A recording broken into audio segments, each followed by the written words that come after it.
Joining us now is Okpe with stories trending around the world. Hello, Oji. Happy Friday. Yes, Happy Friday. yes. Morning, Dr. Abati. How are you? Tell me your plans. I will. Off camera.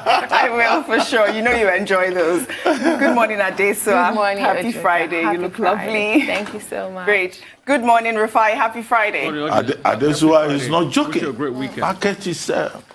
Dr. Abasi, what's the market? Rufai. The stock exchange market? Please go ahead, Rufai. Have a great weekend, Oji. I mean, it's the end of the week. Wish everybody the best this weekend.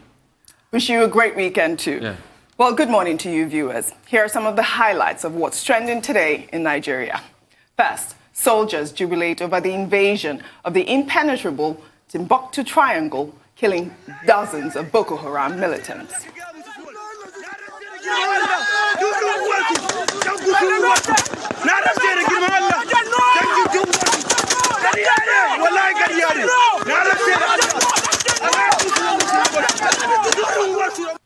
Well, in Kano State, the Hizbah Corps have once again exercised their faith by arresting a police inspector for purchasing alcohol in the state. Well, finally, in Enugu State, a mother cries out after the alleged murder of her daughter by her boyfriend's lover. You will perish. Where is Ijeoma? Where is Ijeoma? Jesus! Madam, it's okay. Jesus! Where is my daughter? Where is my daughter? Well, let's begin with the Nigerian soldiers, who are seen in a now viral video circulating on social media, jubilating over the successful invasion of the once impenetrable Timbuktu Triangle, killing dozens of Boko Haram militants in a major operation in the northeast. The soldiers were said to have gained access to the jihadist stronghold in the vast Sambisa forest located between Borno and Yobe states. Reports indicate that the operation involved Nigerian troops and the multinational task force. Although some soldiers were killed, they were able to rescue several kidnapped victims. Allahu Akbar! Wallahi kariyane. Na rantse da Allah ka ga musu dole. Na rantse da girman Allah. Duru uwarku. Dan ku duru uwarku. Na rantse da girman Allah. Dan ki duru uwarku. Kariyane. Wallahi kariyane. Na rantse da Allah. Allah ku duru uwarku dan burowa. Congratulations to our troops. Congratulations are in order. I mean, this new renewed change of service chiefs, I mean, we cannot say that this is not unconnected to this. If you recall, I mean, during the course of this week, we talked about, the Chief of Defense Staff having to go visit the theater of the Boko Haram war, where he talked to, where he talked about the fact that he wanted to commit to making sure that the fight against the insurgency is at the front burner of his operation. And we are seeing this is the second time this week, I believe, that the soldiers have invaded, the Boko Haram war. So we can definitely say there's a renewed vigor, Yes. there's a boost in morale, because prior to now, immediately after the announcement of the appointment, we saw the jubilation. Yes. And then we're now seeing days after. Well, is it connected? I don't know, but it is good news. I'm happy. Some people have questioned the manner of their celebration. At the point we're complaining that we didn't have enough bullets to prosecute this war, and now we are seeing celebrations with bullets. Well, again, some will tell you that the military do have a way of celebrating. Mm-hmm. These are people on the front line of the battle, and if they feel this excited about the job they do, I can only be happy for them. I'm excited. And for those who have now been released from kidnapping hideouts, I mean, that's fantastic. For me, that's the icing on the cake. Yes. Dr. Abati. Okay, I think it's as follows. The appointment of the service chiefs was announced on Tuesday. They met with the president on Wednesday, I think. On Thursday, the new chief of defense staff, Major General Loki Rabo, received the flag from his predecessor, Yes. Olonishakin, Lieutenant General Olonishakin. And then on Friday, other service chiefs also received their mandate officially. Then on Sunday, Major General Lucky Rabo led all the service chiefs to the war front. And within the 1 week that they have spent in that office as new service chiefs, we've been seeing a number of positive stories. One, we're told they hit the ground running. Second, we have this jubilation of, the forest, the Sambisa forest being taken over by soldiers. And you have the video showing the celebration. Well, I guess when you are given a new assignment, there's that enthusiasm to impress, to show that, oh, I want to do the job. I'm hitting the ground running. What we can say to Major General Irabo and his team is that we hope that this will be sustained, that this is not just PR, because I was surprised to see that the Nigerian military, they seem to do a lot of PR too. So this should not be propaganda. This should not be PR. This should be a true signal of change, of a new direction, of a genuine attempt on the part of the new service chiefs to deepen the capacity of the Nigerian military to make a difference with regard to territorial integrity, with regard to the challenge of terrorism. When they met with the president, Major General Irabo's main point was that they are committed to adding value. Now, we want to see them adding value in a very concrete sense. President Buhari's statement pointed out that, well, whatever they do, they must also make sure that they pay attention to the welfare of the rank and file. This same rank and file that has been shooting in the air, wasting our bullets. I hope they will be asked to account for the waste of those bullets. We would also like to see their welfare addressed, because that has been a major issue. They've talked about, not getting their allowances. Some of them are tired. They are not supposed to stay permanently on the war front. There are regulations as to, the amount of time you can spend in a theater of war. All of those protocols, we hope, will be observed, and that, this is not just to impress us. Nigerians will only be impressed when the war against terror is effectively, what is that their word again? Degraded or technically? Defeated. When the terrorists are technically defeated. Correct. That's what we expect. Yes, I like the point that you raised about the bullets. I mean, that's another point that, we have to observe here. But I guess before I come to you, Rufai, we'll go on a short break. And when we continue, what's trending will be on the morning show. Do stay with us.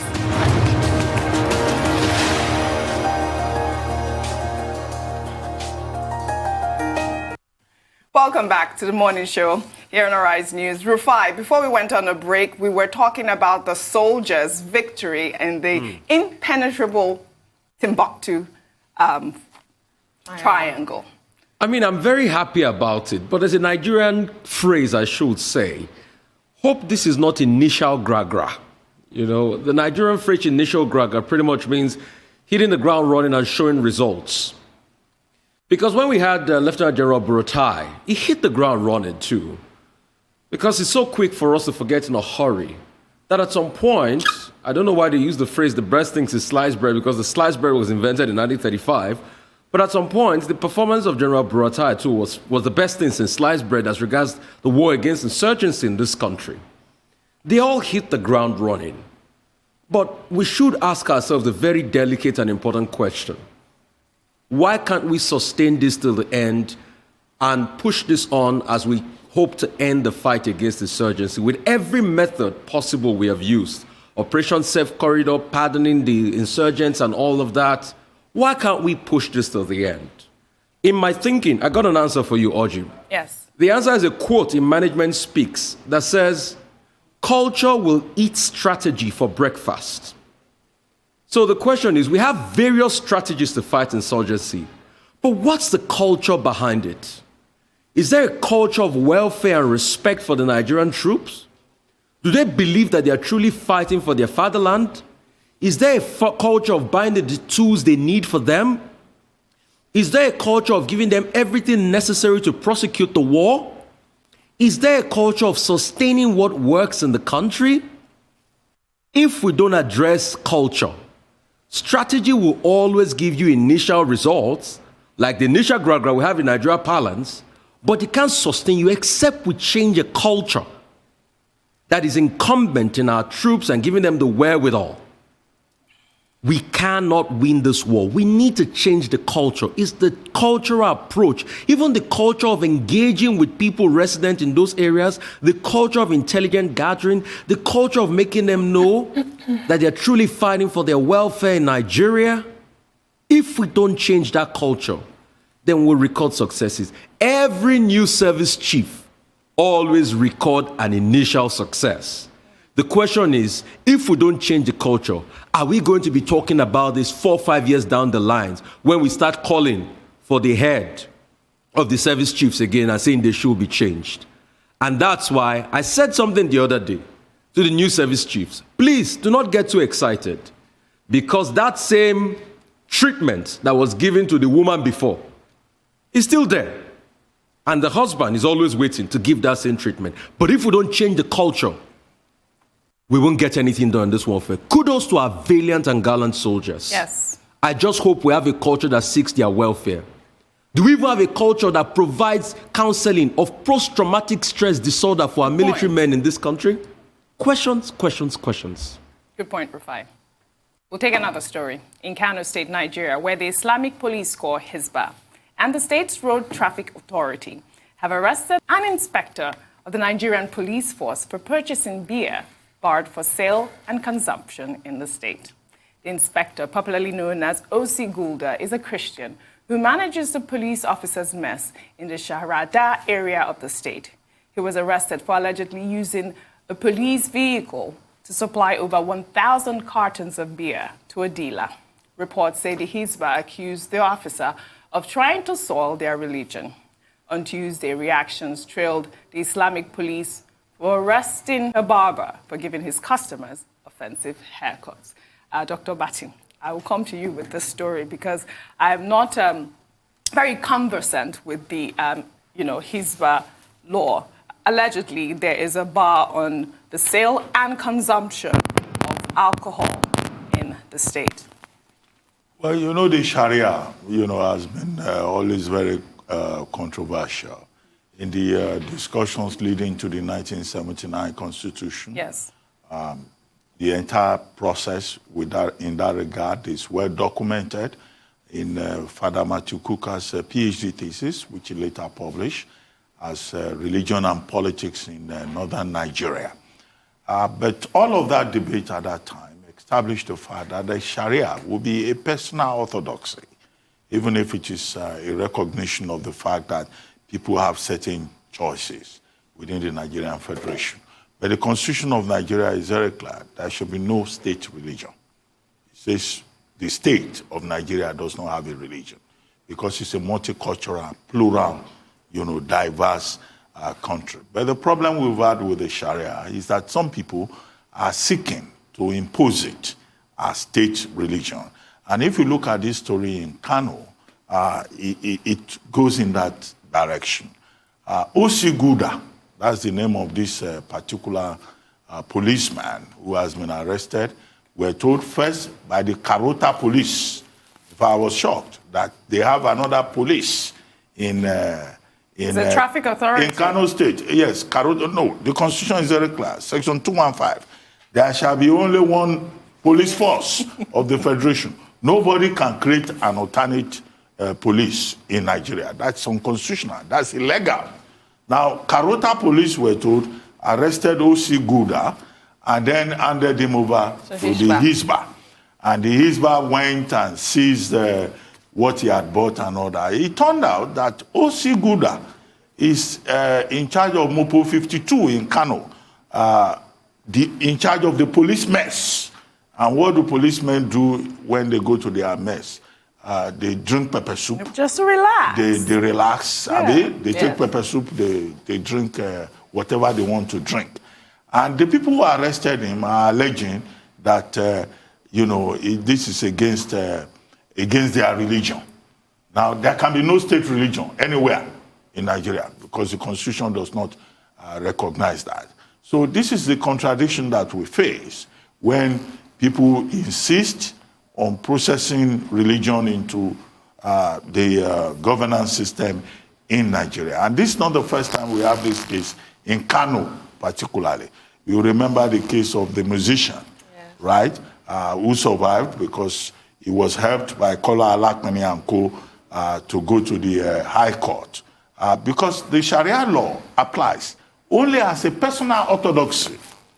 If you are a Muslim and you submit yourself to it, yes, it is okay. But you can have recourse to the regular courts, as we have seen in the case of the musician, Umar Farouk, and also the young man who was also released by the court. Now, these are the issues. And I think that in this particular case, I think it's even more strange that a strange police force created outside, normal protocols will arrest a policeman. But I think the O.C. Gouda's name, his name is Sunday.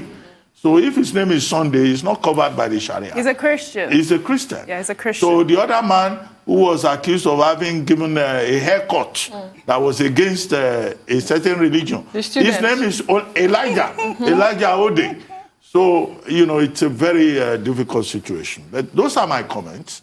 The risk we face with a mixture of religion with politics. But I'm not trying to hijack your segment. Somebody sent me a WhatsApp message now to say that the South Korean trade minister, Yu Ming-hee, who was challenging our own Ngozi Okonjo-Iweala, has withdrawn after consultation with the United States and other countries. So, it was Bloomberg that published the story, and I'm excited about it, because what it means is that Dr. Ngozi Okonjo-Iweala is now the sole candidate for the position of the WTO World Trade Organization Director General. Very exciting. And we hope that nothing will stand in the way of the United States, the only country that opposed her, now supporting her and making sure that that Ashwebi that we announced on this program, we get a chance to wear it and dance all the way to Geneva to celebrate Dr. Okonjo-Iweala and Nigeria. Rufai, I can hear how excited you are. I'm really really quickly. excited. In fact, we have Ashwebi. We bought 2 Ashwebi this year.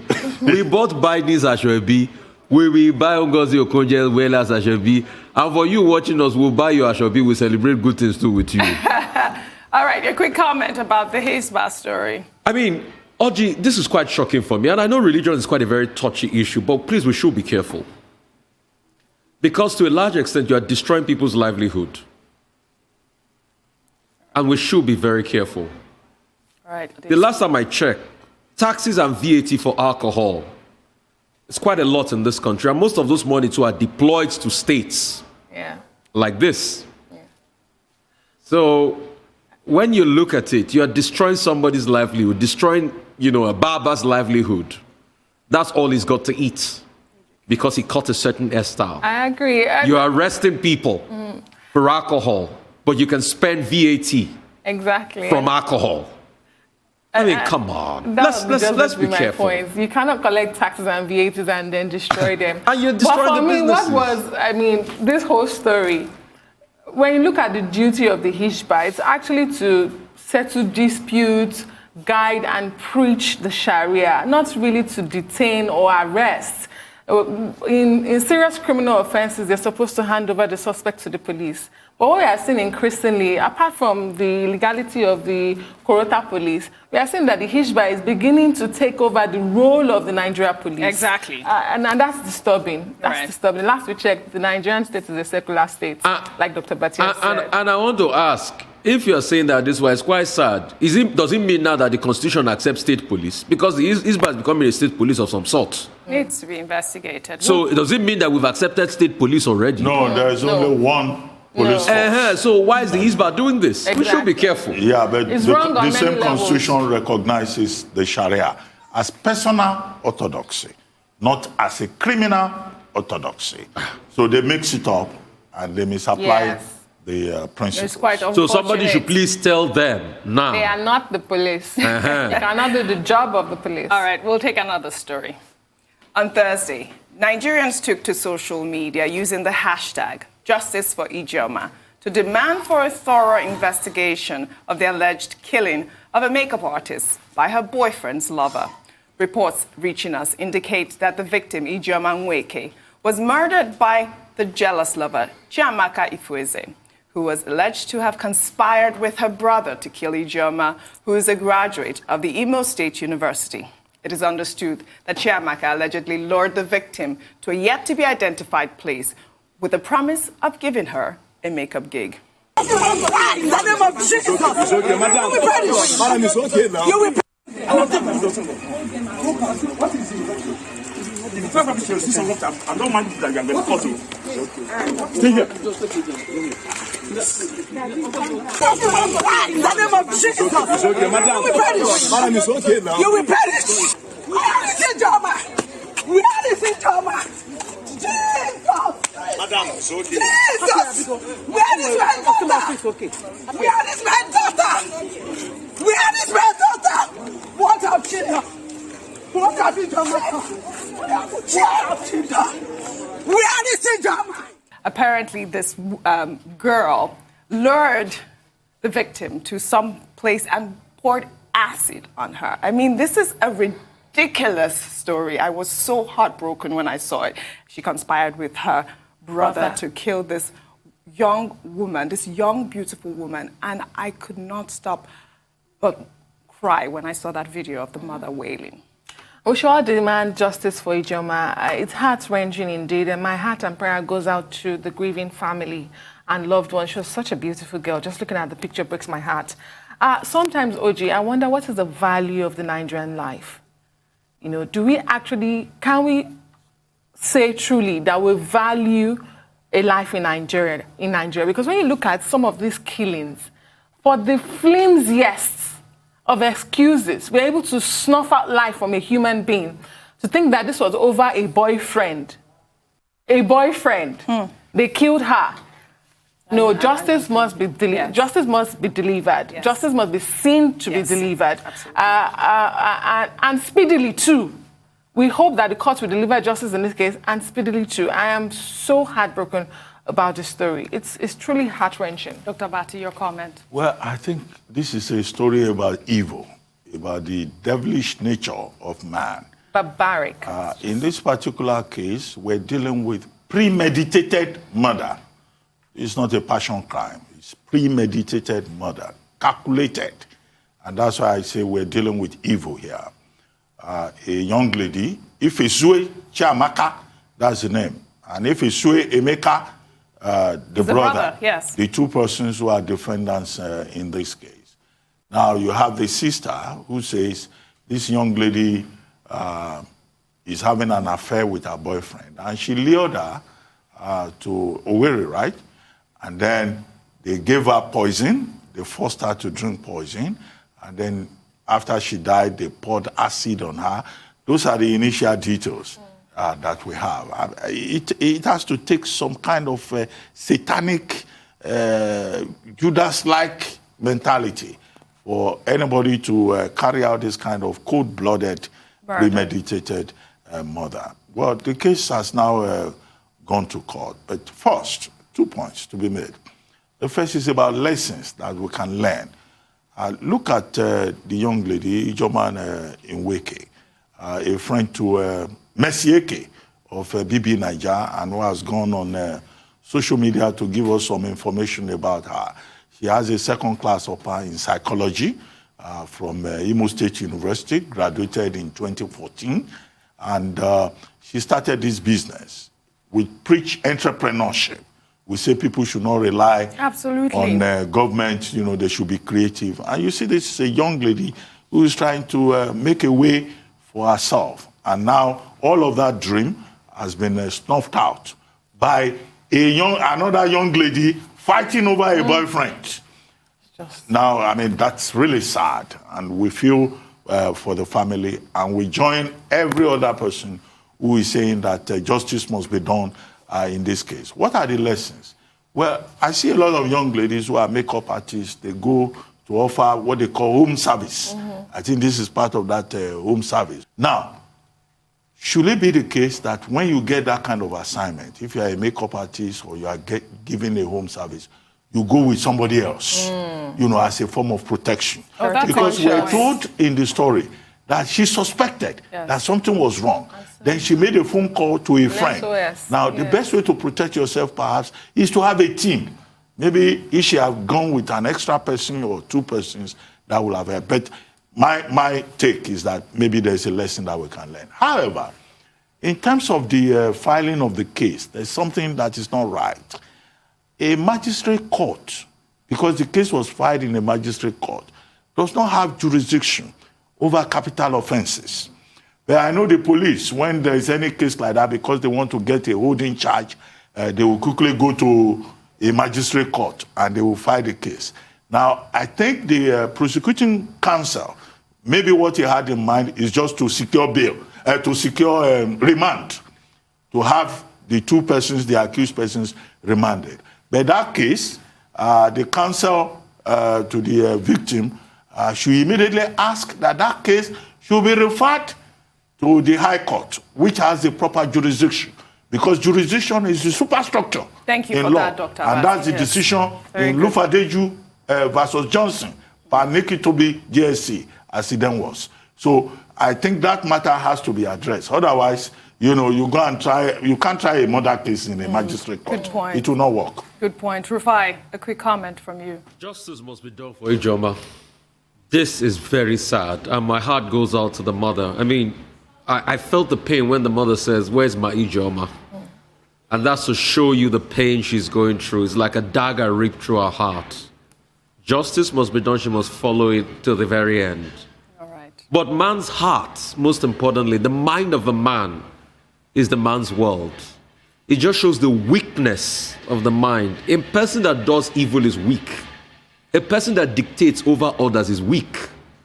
It's a reflection of the inferiority deep inside of them. That's why they feel they have to dominate others. And it just shows that reflection of weakness. And that's why every time I call on the mind, because if the mind is renewed, if the mind is changed, you will subjugate weakness.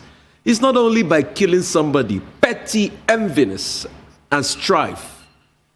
It's just a reflection of the weakness on the mind. And a lot of people need to train their mind. You shouldn't kill somebody because of a boyfriend. Wow. What if you don't even marry him in the end? What if you get to marry somebody else? But since your mind is weak, you think that's the whole of your world. Kill anybody for any reason. It's because your mind is weak. That's why you want to subjugate others and kill people because of another man. All right. God heal your soul. Oji, one final point. Sure. Now, in this particular case, we're told that the boyfriend, who is a catalytic factor, the subject of interest, appeared in court as a witness. In fact, he too should be added to the case, because he is the man going about with a weapon of destruction that has caused this problem. So what does he know? What is the matter?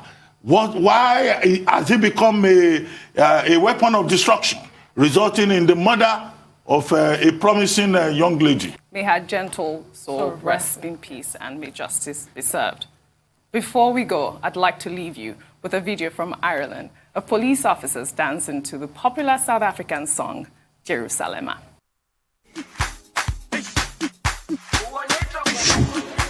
Jerusalem, ikhaya lami, ilondoloze, uhambe nami, zungangishilana. Jerusalem, ikhaya lami, ilondoloze, uhambe nami, zungangishilana. Dawo yami ayikholana, buso wami awukholana, ilondoloze, zuhambe nami. Dawo yami ayikholana, buso wami awukholana, ilondoloze. I hope this brightens everyone's weekend. Well, that's all I have for you guys on What's Trending. Thank you very much, Have a great Ginika. weekend. Enjoy your weekend. I will.